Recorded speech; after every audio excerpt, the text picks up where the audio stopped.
Ladies and gentlemen, ROC4, we are ready for a bantamweight division matchup. Please welcome, making his way into the cage, OMAR SARGENT.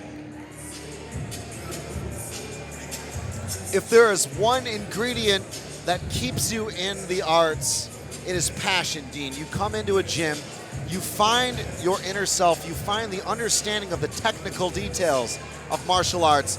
That is exactly what Team Crossface and the David Lee head coaching has inspired in the young fighters such as OMAR SARGENT. Yeah, David Lee's a phenomenal coach. I've trained him before, both jiu-jitsu and MMA, and he is just an outstanding, knowledgeable guy that is so friendly and just so open to show you any technique, doesn't keep anything to himself, and it really allows all of his skills and his experience to trickle down to his students. That is exactly what OMAR SARGENT, in his own words, has tried to soak up over the years. So a 3-fight veteran, absolutely enjoys and loves the sport, has worked diligently on his cardio, and that says a lot to me. He looks in outstanding shape for the weight, had a great cut, and it's one of the things that you really can have complete control over. Anything can happen in that ring, but if you got the gas to go, that should inspire confidence for OMAR SARGENT, who is here and ready to rock and roll at Rise of Champions 4. Back to Buddy Johnson. And now making his way into the cage, his opponent, Lonnie KAVANNAH. And his opponent tonight, Lonnie KAVANNAH, 18 years of age. Hailing from Richmond Fitness Club and, of course, a Team Titan fighter. Dean, he was a kickboxer, a high-level, internationally experienced kickboxer, came to the UK, found MMA, and became a well-rounded mixed martial artist. No better place to do that than Team Titan and Richmond Fitness. From a kid's point of view, as he was younger, he noticed his parents both doing martial arts, and he grew up with that around him, Chris, and it's really just embedded itself in his DNA. And as you said, he did a great job of utilizing his striking game for MMA. I've had the privilege of seeing Lonnie over the years. I've seen him fight K1. He's got a very good, flashy style, but as he grew up, became more physically gifted, learned the ground game, this young man could be a force to be reckoned with at a young age in MMA. Inside the Rise of Champions cage, ladies and gentlemen, we bring you three-minute rounds of amateur MMA in the bantamweight division. Introducing first your fighter in the blue corner, standing 6 feet tall and weighing officially at 61.4 kilograms with 2 wins, a single defeat, representing Team Crossface from Watford, Northwest London. He is OMAR SARGENT. And his opponent in the red corner, standing 5 feet 5 inches tall and weighing officially at 60.3 kilograms with a single win, 2 defeats, representing Richmond Fitness from Richmond, London. He is Lonnie KAVANNAH. When the action begins, your referee in charge, Mr. Sam Amidi. Sam, the man Amidi in charge. We have got what should be an absolute barn burner of a contest. Lonnie KAVANNAH representing Team Titan and Richmond Fitness. Out of the red corner in the black Valet Tudo trunks, his opponent tonight, OMAR SARGENT from Team Crossface in the blue corner, black board shorts. And both fighters throwing punches, Dean. KAVANNAH throws him off. Yeah, KAVANNAH's got to work these hips now in this takedown attempt from SARGENT. Does a great job of utilizing the underhook. You see his right arm, he's firing it right up to the side. He's got to pull his leg out of that position. He's done a great job of keeping his base up against the cage, Chris. KAVANNAH, a very experienced kickboxer with a base in Sanda, or Sanchu as it's often known. But he really went into that Team Titan wrestling room. We know there are no easy roles at Titan. But it would seem to me that his opponent, OMAR SARGENT, has done the homework. He knows that KAVANNAH is a much better striker, probably. SARGENT now on top, utilizing this position. It looks like he's trying to set up potentially a guillotine, but he's going to use the underhook to fire some strikes in. Yep, there's the guillotine attempt. Excellent back take here from SARGENT. He's nearly got that second hook in, Dean. Yeah, he kind of went for the guillotine there and turned it into a back take, but he needs to make sure that he gets on the belt line of KAVANNAH and works the hooks. And he's thinking about that wrist ride there. I love that grip. That can help you circumnavigate the back and get good control. But KAVANNAH looking for the single, swaps up to the double, looking for the pickup, but he's got to watch his neck, Dean. Yeah, he's got a hand fight from this position. He needs to be very careful about taking this to the mat because OMAR SARGENT is setting up that guillotine, excuse me. Yeah, good connection there. from Sargent to the body of Kavanagh, but Kavanagh actually looked up, extended his neck, and he avoided the worst of it. Interested to see this fight at close quarters, given that Sargent has the range in this fight, noticeably taller. Kavanagh looking for the switch. Great maneuvering from both men as we continue to scramble. Kavanagh pummeling in. He has definitely worked on the grappling, and it shows, Dean. Kavanagh starting very heavy. Like to see him mix some knees in this position, just as OMAR Sargent mixes some knees. And the storyline for me right now has been all about clinch dominance. Omar looks to have a slight advantage in the physical department, but Kavanagh's holding there. He's doing good, he's hanging 10.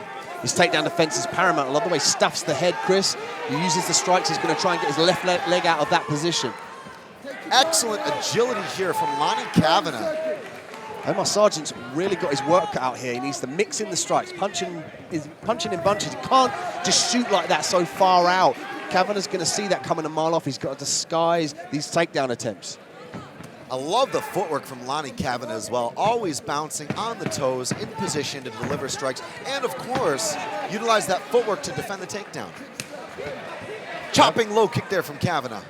Kavanagh serving to utilize some damage there. Almost certainly doesn't want to go into the grappling exchange on the floor.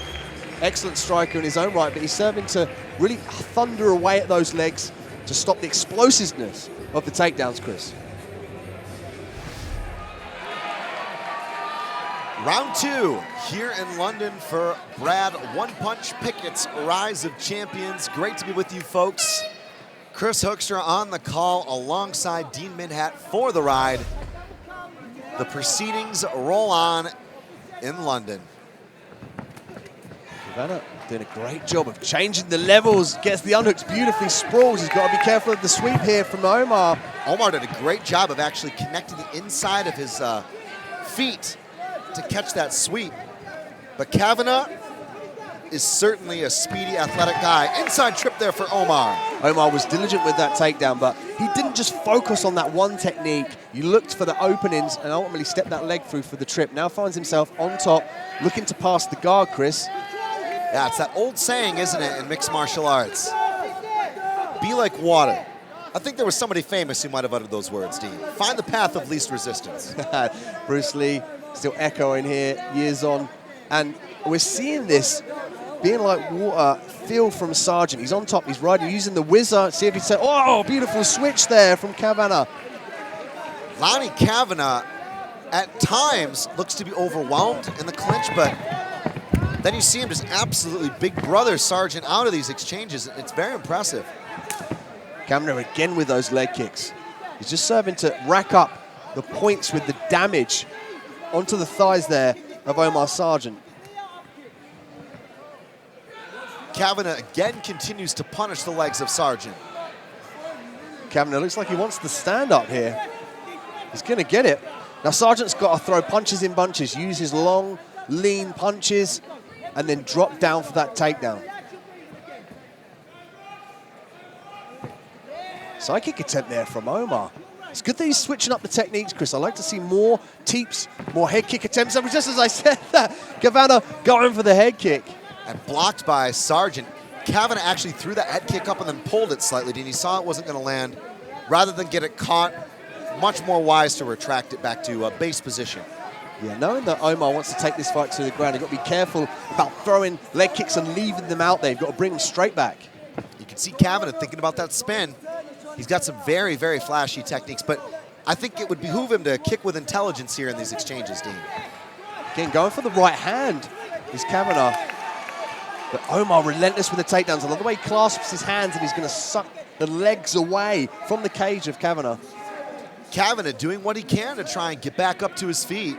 You got David Lee in the corner there giving instructions to Omar. Yeah, Kavanagh's going to look to use the whizzer to stand up. He's going to try and get his feet. And you can see there that Omar's hooking the leg, the right leg there of Kavanagh. And that was the leg that Kavanagh needed to plant on the floor to enable that cage walk stand-up. Kavanagh continues to throw down the hammer fist, but the cost, the penalty, being taken down again. But look at that. That's the athleticism that you see from Lonnie. End of the round. Interesting back and forth here from OMAR Sargent. He's doing a great job of really taking the legs away in these grappling exchanges, but KAVANNAH just able just to be the faster, more high-volume MMA striker here in this fight. And it'll be interesting to see now what the game plan is for OMAR Sargent in the corner. It seemed to me at times, Dean, that KAVANNAH landed some very snappy combinations and also had some great explosions to his feet, but Omar very persistent throughout this round. Yeah, the persistence in OMAR Sargent is unquestionable, but if you look at KAVANNAH's way of putting the takedown and the strikes together and indeed throwing the high kicks there, he's just mixing it up a lot better than Omar is. This is at the last round here between KAVANNAH and Sargent. And it has been, in many ways, a grappler versus striker, pardon my French, series of exchanges. The question is, will we see a repeat of rounds 1 and 2? It's amazing that KAVANNAH throws that big power overhand right and enables him for the sprawl. And the key is there, Chris, his hips. He's so rapid at getting his hips in a backward and downward position. Sargent cannot get underneath them and implement a takedown. Sargent now is timing that kick, but again, as you alluded to, KAVANNAH's just so aware of where his body is in space. He's able to pull back those heavy leg kicks when he can't land them. Nice right hand there from KAVANNAH. Again, KAVANNAH goes to the legs.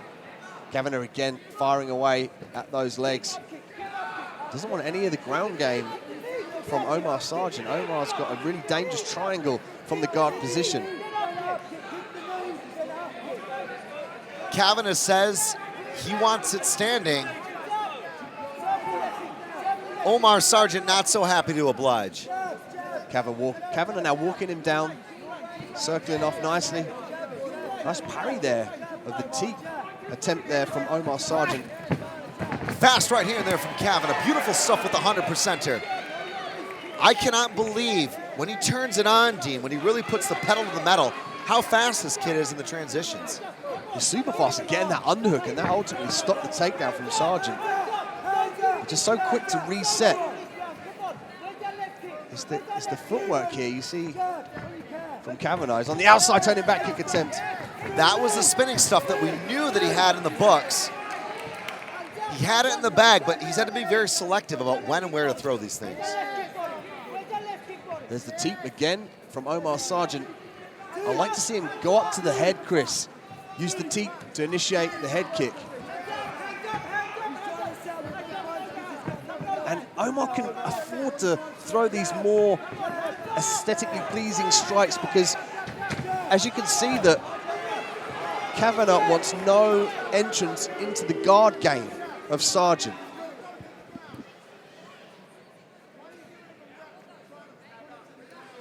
And Sam Amidi gives a warning there, I believe.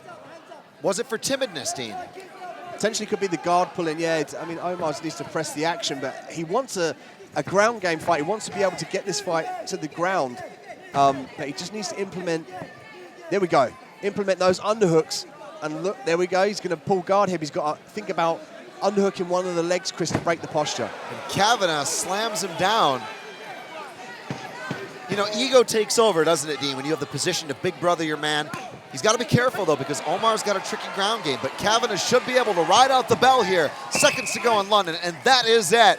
We go the distance tonight at Rise of Champions. It was indeed a classic striker versus grappler matchup. KAVANNAH should maybe be able to steal it on the scorecards, Dean. That was a convincing performance there in the third. The speed, the takedown defense, the barrage of punches, just the reaction time was the decider here from KAVANNAH. Sargent noticeably tired from all the attempts, and he ultimately wanted this fight to go to the ground, but he just couldn't get it there, Chris. Now, Sargent probably actually won that first round with a couple of key takedowns, but KAVANNAH turned up the pressure, used his fight IQ. I could probably see it 29-28, but either way, folks, the official numbers are being tallied up right now. And we will find out, between Lonnie KAVANNAH and OMAR Sargent will get that next big win here at Rise of Champions. Ladies and gentlemen, inside the ROC cage, after 3 rounds, we go to our judges' scorecards. George 1 scores about 29-28 to Sargent. George 2 scores about 29-28 to Kavannaah. And George 3 scores about 28-28, declaring this bout a split draw. So congratulations to OMAR Sargent and Lonnie Kavannaah.